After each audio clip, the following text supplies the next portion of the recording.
नमस्कार दोस्तों, welcome to current affairs. Now recently India और इजराइल ने साइन किया है एक ड्यूअल यूज टेक्नोलॉजी एग्रीमेंट। यहाँ पे आप देख पाओगे, ट्वीट है बाय डीआरडीओ। भारत के डीआरडीओ और इजराइल के directorate of defence research and development ने साइन किया है एक bilateral innovation agreement BIA for development of dual use technologies. इसके अंडर क्या होगा कि इंडिया और इजराइल बहुत से सेक्टर्स में मिलकर टेक्नोलॉजीज डेवलप करेंगे। प्राइमरीली यहाँ पर फोकस होगा डिफेंस सेक्टर में, और ये जो टेक्नोलॉजीज है यूज कर पाएगी इंडिया और इजराइल की कंपनी स्टार्टअप, जो नई कंपनी स्टार्ट हो रही है डिफेंस की फील्ड में और वेरियस फील्ड्स में भी। और मैं ये कहूंगी, इस एग्रीमेंट का इम्पैक्ट इमीडिएट बेसिस पर नहीं दिखेगा, टाइम लगेगा। आराम से आपको 10 से लेकर हो सकता है 15 साल लग जाए इसका एक्चुअल ग्राउंड में रिजल्ट देखते हुए, मगर जब इसका रिजल्ट दिखेगा इट विल बी इम्पैक्टफुल। और इससे इंडिया और इजराइल एक दूसरे पर और डिपेंडेंट हो जाएंगे इन वेरियस सेक्टर्स। तो ओवरऑल मैं कहूंगी इंडिया और इजराइल के रिलेशंस के लिए एक बहुत ही ज़्यादा पॉजिटिव स्टेप है। और जो इसकी नींव है मैं कहूंगी रखी गई थी 2017 में, जब प्राइम मिनिस्टर मोदी बने थे, पहले इंडियन प्राइम मिनिस्टर जो गए थे इजराइल की धरती पर। और इन्होंने वहां पर यह कहा था कि इंडिया और इजराइल टेक्नोलॉजिकल पार्टनर बन सकते हैं, जो आपस में कोलैबोरेशन करके दुनिया को ट्रांसफॉर्म कर सकते हैं। तो उसी रीजन पर दोनों कंट्रीज यहाँ पे काम कर रही है। नाउ डिस्कस करते हैं कि किन सेक्टर्स पे यहाँ पे काम होगा। इजराइल एक बहुत ही बड़ा रिस्क यहाँ पर क्यों ले रहा है, क्योंकि इंडिया में सरकार भी चेंज होती है। डिस्कस करेंगे ये सब कुछ, तो चलिए आगे बढ़ते हैं। तो जब कोई देश किसी और कंट्री के साथ इनोवेशन के मामले में, टेक्नोलॉजी के मामले में, स्पेशली डिफेंस टेक्नोलॉजी के मामले में कोऑपरेट करना स्टार्ट कर दे, और कोऑपरेशन भी ऐसे कि हम आपके साथ भविष्य की टेक्नोलॉजी के लिए पार्टनरशिप कर रहे हैं, तो वहाँ पे आप मान लीजिए दोनों कंट्रीज के रिलेशंस बहुत स्ट्रॉन्ग हो चुके हैं और एक डीप सेंस ऑफ ट्रस्ट है दोनों साइड्स पर। तो तभी जाकर यहाँ पर इंडिया और इजराइल ने साइन किया है बायलैटरल इनोवेशन एग्रीमेंट। इस टाइप का जो पैक्ट है इन्होंने यूएसए के सिवाय किसी और कंट्री के साथ साइन नहीं किया। इवन आप अगर देखो ऑस्ट्रेलिया के साथ, इन्होंने 2017 में ऑस्ट्रेलिया के साथ साइन तो किया था एक रिसर्च एंड इनोवेशन एग्रीमेंट, मगर ये एग्रीमेंट प्राइमरीली फोकस था ऑन बायोटेक्नोलॉजी, IT रिसर्च, जो अपने आप में इम्पोर्टेंट सेक्टर है। मगर डिफेंस का कोई भी यहाँ पर एस्पेक्ट है नहीं। और उसके अलावा जो क्रिटिकली इंपॉर्टेंट सेक्टर है, for example artificial intelligence, quantum computing, उस पर्टिकुलर एस्पेक्ट में इजराइल यूएसए की कंपनीज के सिवाय किसी भी और कंट्री के साथ कोऑपरेशन नहीं करता। तो अब इंडिया के साथ ये कोऑपरेशन कर रहे हैं। और डिसाइड यहाँ पर यह किया गया है कि इस एग्रीमेंट के अंडर जो MSMEs है, जो स्टार्टअप्स है इंडिया और इजराइल की, ये आपस में टेक्नोलॉजी शेयर करती है।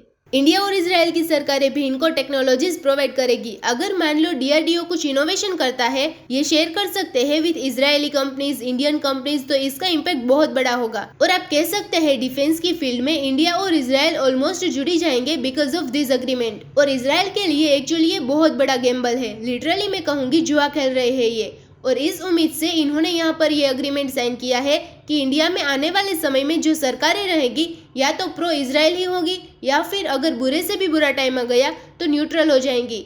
ज़्यादा प्रो नहीं होगी तो न्यूट्रल हो जाएगी। क्योंकि आपको पता होना चाहिए कि इंडिया में बहुत से लोग हैं जो इंडिया और इजराइल के रिलेशंस को सपोर्ट नहीं करते। प्राइमरीली इंडिया का जो लिबरल बैंक है, जो आपके लिए ओपोजिशन पार्टीज है, आज के समय वो इंडिया इजराइल के रिलेशंस को अब इतना प्रमोट करती नहीं है। For example recently Congress party ने ये कहा था कि ये काफ़ी हद तक कॉन्सर्न है over current government stands on the recent Israel Palestine conflict. जब भी इजराइल पैलेस्टीन पे अटैक करता है, गाजा पे अटैक करता है, तो इंडिया में बहुत सारे जो लिबरल थिंकर्स है वो ये कहते हैं कि इंडिया को यहाँ पर इजराइल के साथ कोऑपरेशन नहीं करनी चाहिए। और अरुंधति राय फॉर एग्जांपल, आपको पता होगा, ये काफ़ी एक फेमस ऑथर है, और इन्होंने ये कह दिया था एक बार को कि जो न्यूक्लियर नियोलिबरल इंडिया है, ये कैसे खुद को एक न्यूट्रल एलाई कह सकता है इजराइल का। और ऐसी कोट्स आपको बहुत सी मिल जाएगी। कई इंडिया में थिंकर्स है जो ऑल टुगेदर इजराइल के साथ इंडिया के रिलेशंस नहीं चाहते।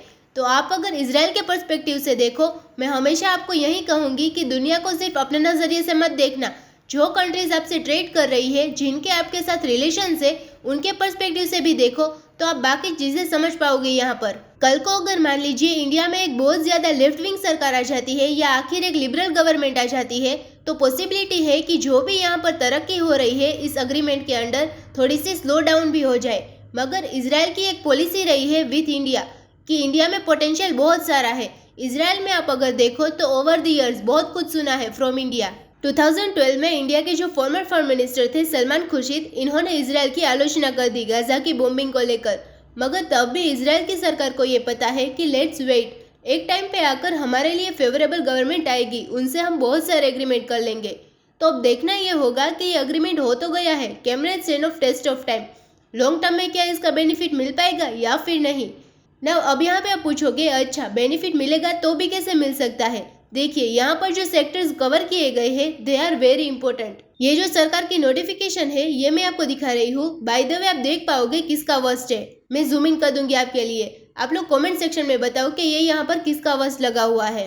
तो अगर हम बात करें सेक्टर्स की जहाँ पर इंडिया और इजराइल कोऑपरेट करेंगे, ये है ड्रोन्स का sector, robotics, artificial intelligence, quantum technology, photonics, biosensing, brain machine interface, energy storage, wearable devices, natural language processing. इनमें से मैं कहूंगी अभी के लिए सबसे इम्पोर्टेंट है क्वांटम टेक्नोलॉजी, क्योंकि इजराइल क्वांटम कंप्यूटिंग में बहुत आगे निकल चुका है। रिसेंटली इजराइल की सरकार ने एलोकेट किया है $60 million to build Israel's first quantum computer. और ये बताया जा रहा है कि ऐसा कंप्यूटर होगा जिसका एक्चुअली में यूज भी हो पाएगा। अभी के लिए क्वांटम कंप्यूटर बन चुके हैं। जो मल्टीनेशनल कंपनी है IBM, इन्होंने एक क्वांटम कंप्यूटर बनाया था, मगर इसका ज्यादा यूज हम कर नहीं पाए, क्योंकि अभी के लिए प्रॉब्लम यह है कि क्वांटम स्टेट को मैनेज कर पाना बहुत ही मुश्किल है। आपको कॉन्स्टेंटली एक ह्यूमन बीइंग चाहिए, वहां पर एक टीम चाहिए लोगों की जो एरर करेक्शन करती रहेंगी, तो it is still quite difficult. मगर इजराइल ये कह रहा है कि बहुत ही जल्द ये बनाएंगे एक प्रॉपर क्वांटम कंप्यूटर जिसका इम्पैक्ट बहुत ही बड़े स्केल पर होगा। आप अगर सिंपली बात करें डिफेंस पर्सपेक्टिव से तो साइबर वॉरफेयर को चेंज कर देगा, हैकिंग और ज्यादा बड़े स्केल पर हो पाएगी, अग्रेसिव स्केल पर ये लोग अटैक कर पाएंगे। ये लोग इजराइल में बैठे बैठे ईरान का जो न्यूक्लियर प्रोग्राम है इसको भी अटैक कर सकते हैं। उसके अलावा भी वेरियस और फील्ड्स में, रिसर्च में, डेवलपमेंट में क्वांटम कंप्यूटर होगा पाथ ब्रेकिंग। और हम लोगों ने भी बाय द वे अपने देश में रिसेंटली क्यूसिम लॉन्च किया है। क्यूसिम है क्वांटम सिम्युलेटर, जिसके अंडर हम अपने क्वांटम कंप्यूटिंग के जो रिसर्चर्स हैं उनको हेल्प करेंगे। तो एक तो हमने बात कर ली क्वांटम कंप्यूटिंग की, उसके अलावा एक बहुत ही इंपॉर्टेंट सेक्टर है यहाँ पर आर्टिफिशियल इंटेलिजेंस। इजराइल उन गिने चुने कंट्रीज में से है जो मानता है कि आर्टिफिशियल इंटेलिजेंस से इन द फ्यूचर हम लोग नए टाइप के सोल्जर्स क्रिएट कर सकते हैं। ऐसे सोल्जर्स जिनमें कोई डर नहीं होगा, ना मरने का डर होगा, ना जीने की इच्छा होगी। They will be just robots जो अटैक कर सकते हैं। और रोबोटिक्स और आर्टिफिशियल इंटेलिजेंस को आप अगर मिला दो then you will have the next generation of military. तो इजराइल अभी के लिए इसी तरह काम कर रहा है और आर्टिफिशियल इंटेलिजेंस में इजराइल के साथ कोऑपरेट करके हम बहुत कुछ गेन कर पाएंगे। उसके अलावा आप अगर देखो एनर्जी स्टोरेज, ये भी काफ़ी इंपॉर्टेंट सेक्टर है। इंडिया ने आपको पता होगा रिसेंटली ये भी कहा था कि 2017 तक हमको बनना है नेट जीरो कार्बन एमिशन वाला देश, तो उसमें एनर्जी जो स्टोरेज है वो भी काम करेगी। उसके अलावा आप अगर कोई डिफेंस प्रोडक्ट बनाते हो, आप ड्रोन बनाते हो, आप कोई कल को कोई रोबोट बनाते हो, तो उसकी एनर्जी स्टोरेज आप कहाँ पर करोगे, उस एस्पेक्ट में भी ये काफ़ी इंपॉर्टेंट है। और फाइनली अगर हम बात करें ड्रोन्स की, तो देखो ड्रोन्स में ऑलरेडी इंडिया और इजराइल कोऑपरेट कर रहे हैं। इजराइल ऑलरेडी प्रोजेक्ट चिता के अंडर हमारे जो बहुत सारे ड्रोन्स है ये अपग्रेड कर रहा है। मगर फ्यूचर में हम इजराइल से सिर्फ ड्रोन परचेज नहीं करेंगे, हम इजराइल के साथ ड्रोन्स मिलकर बनाएंगे, रोबोटिक्स मिलकर बनाएंगे। So this is overall a great news for both the countries. और उम्मीद यहाँ पर यही है कि स्टेबिलिटी रहे दोनों कंट्रीज के रिलेशंस में और लॉन्ग टर्म में इंडिया और इजराइल मिलकर जेन्युइनली दुनिया को ट्रांसफॉर्म कर पाए। तो इसी नोट के साथ वीडियो करते हैं खत्म। उम्मीद है यहाँ पे आपको काफ़ी कुछ जानने को मिला होगा। Thank you for listening.